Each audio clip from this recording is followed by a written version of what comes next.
தேவி அடி எந்த குலத்தை யாரோ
நான் தானாசூரனா பிறந்திருந்தேன்.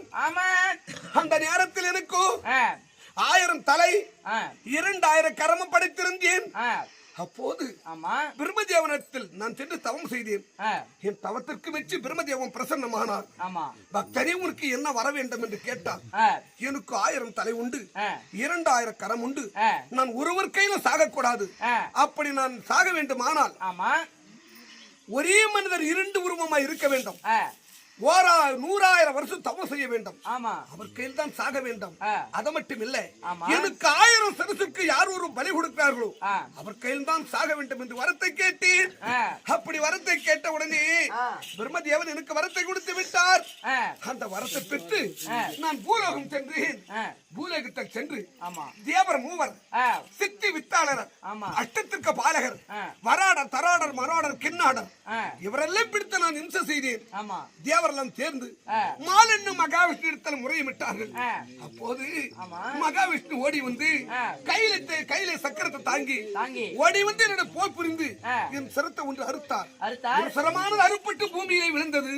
அதுல ஒரு துளி உதிரமானது பூமியில பரவி உடனே 1 10 ஆகி, 10 100 ஆகி, 100 1000 ஆகி, 1000 லட்சம் ஆகி, லட்சம் கோடி ஆகி, கோடிக்கணக்கான சூரத் பிறந்து மகாவிஷ்ணு துரட்டுகிறார்கள்.